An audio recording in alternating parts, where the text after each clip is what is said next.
Hey there everybody, Matt Carter here. And Jessica Carter. This video is our Grey's Anatomy reaction for season 16, episode 19, and usually, or at least reasonably, we tend to separate our reactions and our previews. We're doing it all in this video because there's no separating anything at this point. No, it's all about Richard, and there is no way to separate this, so we're just going to give you one big video and cover it all. What is happening with Richard Weber? Why is Grey's Anatomy doing this to us? You already took Alex from us. Don't rip another original cast member away. Come on. The good thing is he's still alive. It seems like he can possibly be saved, and we'll get into that and what could be going on here.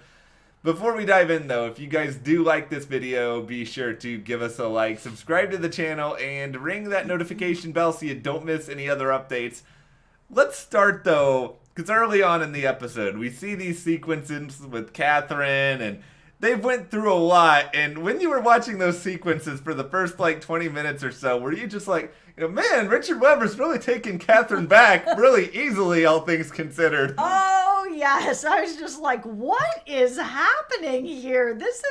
She closed down his hospital and took his job, and like, that was something I felt was not really something you can walk back that easily. So it was when she was just like, hey, I'm here. And they're like, oh, ha, ha, ha, let's have a good laugh at it. I was like, I do not know what is going on here. Like, we just had this whole thing with Alex where it felt very weird, but that actually happened. And I was like, now this is happening where it's just like, oh, we are going to have a good laugh all about it. And I remembered when Jackson had said on the bench to him, oh, someday you guys will just have a good laugh at it. I'm like, oh my God, it's happening. Exactly what Jackson said. That someday happened to just be in a couple of episodes. Who would have known? Yeah, no, I had no idea what was actually going on. I legit thought this is what was happening because the show has brought us in this kind of strange direction where it's like, this really big thing happened and now we're all over it and it's done. It's like a sitcom sometimes. Like on those old sitcoms, you would see like the brothers would have a really big fight one episode, and then the next episode it'd pick up and it was almost as if nothing had ever happened. Yeah.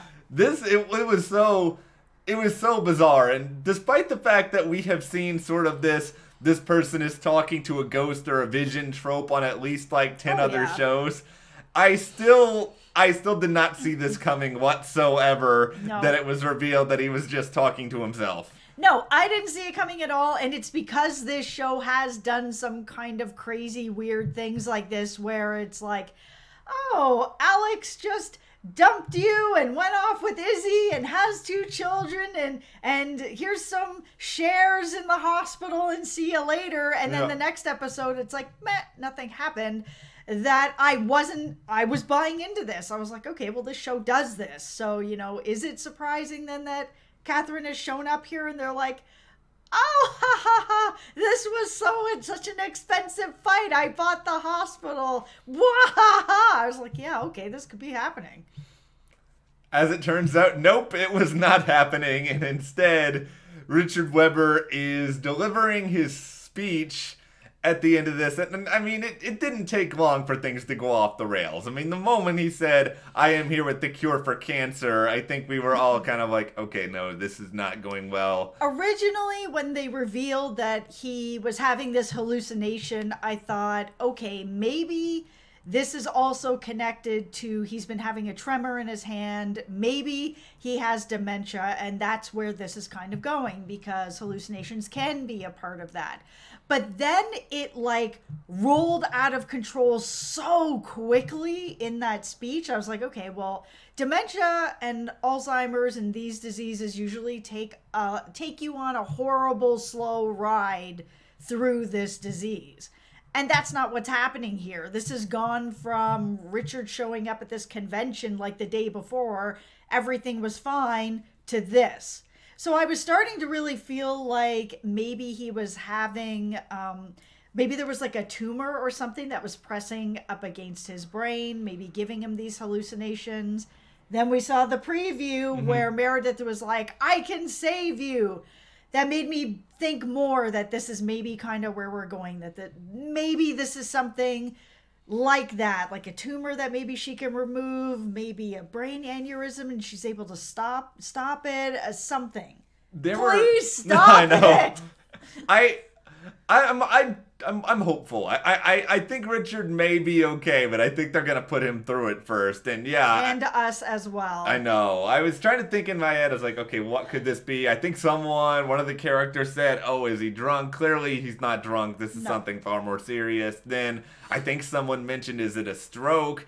I mean, it's certainly possible it could be a stroke. I know there's some pretty incredibly difficult operations that have to happen after that in order for somebody to survive it. And I mean, his entire life would be fundamentally different. I don't know if it's a major stroke. I don't exactly know how Weber would continue to do what he has been doing. I think that's going to be quite a challenge. Well, what I'm actually hoping, this is the best case scenario, is that this is something that is connected to the tremor in his hand, and that it is something Meredith can remove. Yeah. And once it's removed, it will also take away the tremor in his hand, and he will be able to go back and do more surgeries. That is the best case scenario. The best case scenario, no matter what it is, whether it is a hemorrhage, a tumor, a stroke, that whatever it is can be treatable at the hospital, and with recovery, maybe at the start of next season, he would be able to then get out of it and be better. The worst case scenario, and I thought of a couple. I mean, I'm not trying to. The worst case scenarios is he's gonna die and leave the show. Yeah. Like no. No, I don't think that's gonna happen. Okay. But I'm still worried. I'm worried about Meredith saying I can save him, because she may be saying I can save him just because this is Richard Weber, one of the most important people in her life. But it's also Meredith, and she can save him. She can save him, but it's also that she's one of the most important people in her life, and she just may be trying to convince herself of this without even knowing what the problem is yet. I'm worried about that. I'm worried she's so invested in Weber. Okay, here's the truth of it, though. I cannot imagine in a million years that the Grey's Anatomy staff is going to remove another character episodes after removing another original cast member. I can't picture it in the slightest. No, and we haven't heard anything about him leaving. I feel like if this was really going to be a thing, that we probably would have heard something. I don't know. I also feel like if Weber was going to leave, it wouldn't be okay, let's kill him off in surgery after he has some sort of like cognitive event in front of a bunch of people. I think it would be Weber gets to have a formal retirement, a goodbye, all the characters are there toasting him. I feel like they would want Weber to have a graceful sort of walk into the sunset. This is not the end of Richard Weber's journey. I am saying it now and hoping that I am not embarrassed after the fact. No, it can't be. It can't be going from he's getting separated, he's lost his hospital, he now has to work for Catherine, he's getting, more separated, papers are coming in, like everything is, and then the tremor, like it's just one bad thing after another for this character. It can't just be like, and then he's gonna die on us. It's unacceptable. It really is, and I think it's going to be an event that brings a lot of characters together. I think that part of it could be interesting. I think it's going to give everyone kind of a rallying cry, and it does give us a big emotional event, because we're not that far away from the end of the season at this point, or potentially the end of the season. Like, kind of one of the weird things right now is that we don't really know. Like, some shows have sort of come out and been like, okay, the end of filming for us is the finale. Not all shows have done that. I don't know if Grey's Anatomy has even really specified if they're going to shoot any of the remaining episodes, but we may only have a couple left this season now. Well, if it's something like this Richard storyline and it isn't wrapped up in the next few episodes, I'm sure they'll have to bring it back in some way, whether it's they come back to film more or it's next season. Yeah, I mean, you can't leave Richard hanging all summer long. Or us. I know. I mean, you mentioned that this is sort of an event that would rally everybody at the hospital together and kind of bring everybody together. But after that Alex episode that divided all the fans out there because, there's half of the fans that love it and half of us that don't. This might be the type of event that brings us all back together again because everybody loves Richard. Yeah, I do not know. I mean, maybe I know people who don't love the Richard and Catherine hot mess relationship that they have going on, but nobody wants to see Richard die and leave the show or I love go Richard. out like this. He's one of my favorite characters. I'm going to be really, really sad if they get rid of him. And I think there is still hope that they'll find a way, that Meredith can find a way to do it. Hopefully we'll get answers on that next week and they're not dragging all that out. But what's so weird about this episode, though, is that, like, you could sort of look at the Maggie storyline, too, and be like, oh, is this going to be a way for Maggie to eventually leave the show? Which I also do not want, mostly because we've seen already the, oh, I'm going to leave because I'm in love with somebody who's in another city sort of story before. Yeah, and the thing is, I mean, she is a person, like she said, that needs to make the spreadsheets and needs to figure it out and really think it through. I mean, she's really only reconnected with this person for like 2 days or however long this conference is. 1 day, 2 days. Is that enough for her to give up her job and move to another city? I don't think it is. Maggie can get swept away, and obviously she got swept away in this weekend, but now the weekend's over and she still has a job and family around her and friends around her, and it's a lot to give up for someone that you have had a good connection with, but it's only been a couple days. I just don't think she's going to. I hope not. But it doesn't mean we're not going to see this guy again. I could see it then being a situation where she's just like, listen, I can't leave. It's too much too fast, and maybe they do a little long distance, and who knows, maybe he'll come over. Yeah, I mean, he certainly could come over.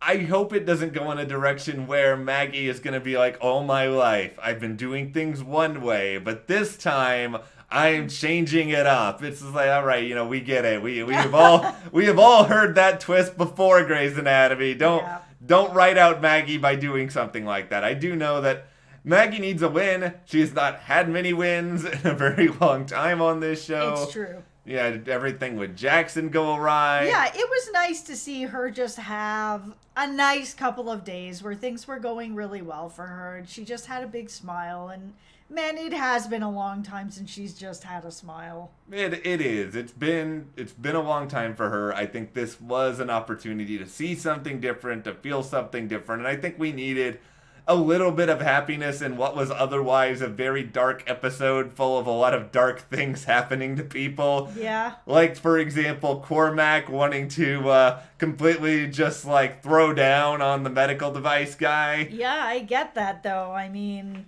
that was what a dark story. Holy cow. I mean, it was really good to finally have some time to get to know him and understand more of what's happened to him and why he's unable to move on right now, and just sort of a little more about his kids and who his wife was and their connection and how she died and all of that. I think it was something we really needed to know about him. So I'm glad that they finally shed some light on him. And now we're a little more invested. I'm a little more invested. I am too. And I'm glad that Grey's sort of cast a little bit of a light on that part of the medical industry, because The Resident did a whole storyline on it last season. And it is a big part of it. There's a lot of just messed up stuff that goes on there. And Cormac and his family ends up becoming a victim of some of it. Because we're more invested in him, maybe there will be more people invested in him and relationships between him and other people in the hospital. I'm not ready to get on board him and Meredith yet because it feels just way too soon, but I'm sure some people might. Yeah, I think some people will probably be interested. So far right now, I'm just not interested because these two characters are so similar that I don't know. I kind of like the sort of opposites attract and getting that kind of vibe going on, and having these two people that are like so much on the same level. I just am not 100% on board yet. So I'm kind of still feeling him out as well. I mean, this is the first episode that we really got to know anything about him, really more of a deep dive. So I'd like to continue getting to know him a bit better before I match him up with somebody. I will say this, him with hair really threw me off. Like, it took me Right? about 10 seconds to realize, who is this? It would be like me coming on these videos with a bunch of hair all of a sudden. You wouldn't know who I am. And it was just so, it was really, really weird. I was like, oh, wait, that's the accent. That's Cormac. That's who it's supposed to be. I had no idea for like 5 seconds. Yeah, no, I agree. It threw me off too. There were a lot of things that threw me off in this episode. It just like took me completely by surprise. It was like, oh, here's Teddy, and oh, okay, here's something I did not know about Teddy before this episode. Yeah, that I didn't see coming either. It was a very different turn of events. What's interesting about Teddy is that, yeah, you can look at sort of this history lesson that we got for her and be like, okay, the big takeaway is that she's had a relationship with a woman. But you could also look at this storyline and say, really, the big takeaway is that emotionally, she has patterns of getting involved with people who are in relationships with other people or have feelings for other people. And she has this kind of a complicated nature about her. And I think that's something that she will have to kind of analyze in herself now in the present. Yeah, and she even said sort of that relationship really shed some light on the idea that someone can truly love two people at the same time, which is the exact same situation that she's in. So I think her running into this person and sort of having that all brought back up again is something that's going to help push her into facing what's going on. And not necessarily that she has to make a decision, but if she's really actually just in love with two people, then she knows she cannot marry Owen. I hope it pushes her in a direction, because I mean, as interesting as some of this was, the question that I'm still left to wonder after watching it is just kind of why, did we need this storyline? And I think it's interesting, but I think they need to do more to ultimately sort of play it out and sort of justify the journey for her. What I found really interesting was the connection that her daughter is named after her past lover. I would find it very strange if the person that I'm with, that I'm having a child with, is then like, oh, so, our child is born. I'm going to name this child after a past love of my life, and kind of be like, well, I'm also here, come on. It would be like Owen being like, let's name the kid Christina. And then... Yeah, obviously she probably didn't ever mention it to that person, but still, kind of, come on. There were a lot of surprises with this Teddy storyline, and I don't know where they're going with it. I just feel like this episode, how the writers probably approached it was, okay, we've got a bunch of people at a medical conference. What happens at a medical conference? You run into a lot of people you probably haven't seen in a long time. What are some of the ways that we can sort of make all this work? And I think they probably wanted to kind of centralize everything on the Richard Webber of it all. Yes. And then we'll kind of see whether or not all these other stories pick up and play a big part in the rest of the season. Yeah, I think for Teddy, this story was really just to push her in a direction where she thinks about that situation so that she understands that she can be in love with two people, and she is. And that she is someone that has been involved in other very complicated relationships. The only other question that I really have, and this is kind of inconsequential to this episode, but DeLuca goes off on a motorcycle at the end of this past episode. Who knows where he is? Nobody seems to care. Nobody brings it up. Nobody is like, hey, should we check on Andrew? Like, guys, Andrew is not well. Yeah, no, I thought that was strange too, that they kind of went from that kind of an episode to sort of this little bottle episode where it's like, okay, we've got like 3 main characters or 4 main characters that we're really focusing on, and that's really it. And yeah, DeLuca's just like, nobody knows. No. Side of the road with a motorcycle problem?